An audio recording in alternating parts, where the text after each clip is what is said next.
Imagine this. You go onto Google Flights, type in 2 northeastern destinations, and find a really good deal on the calendar. Too good to be true? Turns out, yes. It's on an ultra low-cost carrier with an overnight layover in Florida. You laugh to yourself. It's obviously a fluke in the software. Nobody would ever actually book that. So I'm flying from Pittsburgh to Boston tonight on Frontier Airlines, but since they don't have a direct flight between those two cities, they're connecting me in Orlando. This is my first time flying Frontier, so I'm not really sure what to expect. Did pay for some upgrades, including a carry-on bag alongside my personal item, which is my backpack, but I'm worried my carry-on is going to be too big to be a carry-on, so I'm going to see if I can check it. Whew. Okay, I did it wrong. Let me try that again. Sweet! So according to the people in line, they've been waiting there for about 40 minutes. It's 7:10, they've been waiting there since 6:30, and only right as I left did a attendant show up. I crossed through security and for the first time had a transit all to myself. Airside, I made my way around the construction and to the Quiet D concourse, where I spotted something. This gave me an idea. This is a little song called I'm Questioning All My Life Decisions Right Now. One fun thing about flying Frontier is that they put animals on all of their planes. Heading to the gate at the very end of the concourse, I tried to see what animal was on tonight's A321neo, but the straight-on view made that impossible. I got in line to board and tucked my camera bag under my jacket just in case it would have been considered an extra personal item. I can't believe I'm actually doing this. From the jet bridge, I thought I saw fins on our tail, and when I boarded, the mystery was solved. Our plane was a shark, Chopper the Great White Shark to be exact. The interior contained non-reclining seats in a 3-3 configuration, and for the first leg I'd paid for a seat in the very back. There was just one problem. Well, I'm on board, and apparently I did not check SeatGeek for this particular plane. The seat pitch was a little cozy for my 6'1" self, but nothing too bad, and there was an actual tray table, unlike on some other ULCCs. There were also menus with all sorts of snack and drink options, along with a guide to endangered species the airline is currently working to help protect. I also found out that Frontier flight attendants give trading cards for their animal mascots. Wait, is this airline run by furries? The flight attendants were very gracious when it came to seat reassignments, seating one couple together who had separate seats once the plane was full, and they were all ready to give me an actual window. But then I realized I had an entire row to myself, so I chose to stay in the back and get some sleep on the way to Florida. Side note, I never use a travel pillow, and I always bring a normal one instead, to psych myself into falling asleep. Does anyone else do this? Before I knew it, the lights were dimming and we were taxiing to the runway and taking off. Flying time to Orlando would be just under 2 hours, covering a distance of 835 miles, significantly more than the roughly 500 miles between Pittsburgh and Boston. But that was fine by me, as I tossed and turned and drifted in and out of sleep until our arrival in Florida.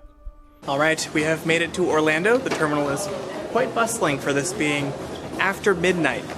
My phone is completely dead, so I'm going to go plug it in and see if my flight on to Boston is still happening, and then I'm going to try to get some sleep. Chargers were aplenty, but sleep was easier said than done. I decided to walk around a little so I'd be more in the mood to rest afterward. Orlando International Airport consists of 2 main terminals with 4 airside areas, all linked together by gate-link people movers. The trams serving Airside 1, where my flight was, were Mitsubishi Crystal Mover Urbanismo 22 vehicles, and their stations featured unusually windowless platform screen doors. There was something very cyberpunk about riding this system, especially at night. The mayor of Orlando also addressed the passengers on both runs. Back in the terminal, I tried to get some sleep on the floor, but the blasts of Feliz Navidad over the speaker system made this hard. Sí, José, yo entiendo que dices Feliz Navidad muchas veces, pero mi Navidad no es feliz porque necesito dormir y tú cantas demasiado mucho. I actually hit the ceiling while I was recording that. Also, apparently this airport carpet is so iconic that you can buy socks and have this pattern. Do you think I should get some to remember this very interesting night? Let me know in the comments. So I didn't quite prepare myself for this particular outing. My blood sugar is low and I've run out of snacks. So the only vending machines that are currently operational are in the landside area of the airport. I'm heading there now. I'm just going to need to go back through security to get back on my flight to Boston. Also, shout out to the lady who gave me some gummy bears when I asked for directions.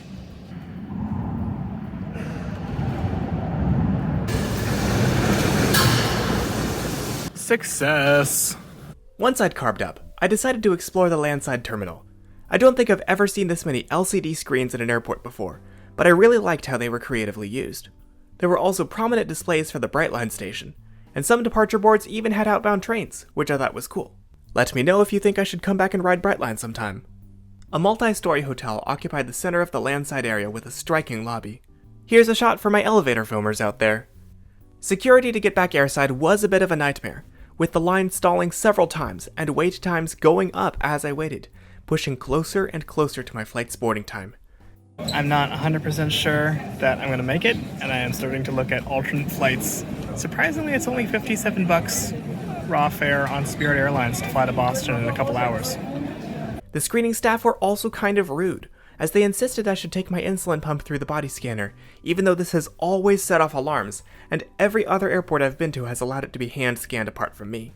I ended up insisting on this until they allowed it, but they weren't in a very good mood by the end of the conversation, saying I thought I knew everything. I kinda know a lot of things about my chronic medical condition I've had since I was 2. Through security, and I'm at the gate link, and boarding started 20 minutes ago. But despite the inefficient security and lack of vending machines for the numerous overnight passengers, both of which I think MCO could improve upon, this whole last-minute adventure was fundamentally my fault for not being prepared enough. I realize I could have edited this whole escapade to make myself look better, but I want to be transparent about my failures here, so that yins are better prepared for your trips. I made it. Last and final call. Doors closed in 3 minutes. That was close. At least after all that, I wasn't the last person to board the plane. For my second flight, which was with Pearl the Spotted Eagle Ray, I paid for a stretch seat at the front of the aircraft.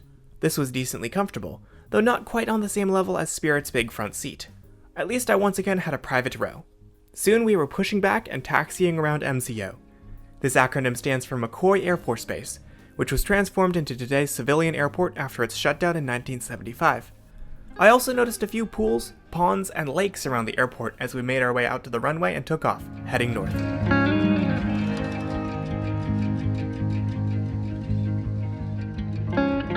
After a very deep sleep, I woke up to see early morning sunlight pouring into the plane. I purchased a Grizz snack box for $10, which included olives, almonds, wheat thins, cheese, and a small Toblerone. Definitely overpriced, but a fun selection. Then, at long last, we were approaching Boston.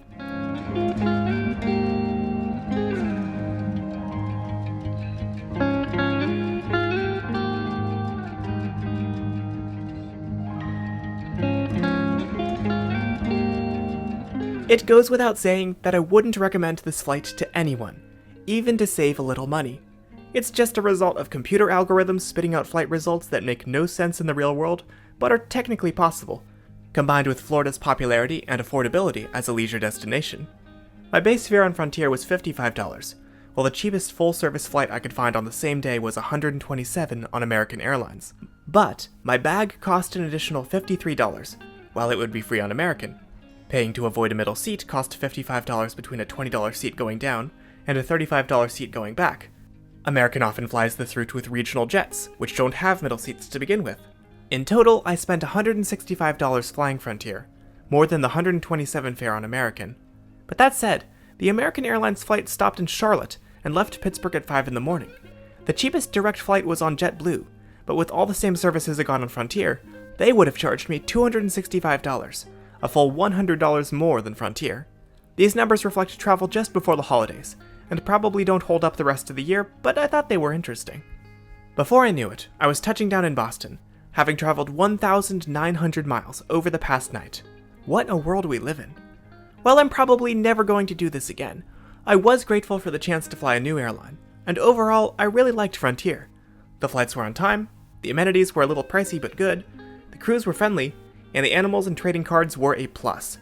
But if there's anything this experience taught me, from misusing a carry-on bin, to losing sleep, to running out of carbs, is that sometimes it's better for me not to travel alone. Good thing I came to see someone in Boston.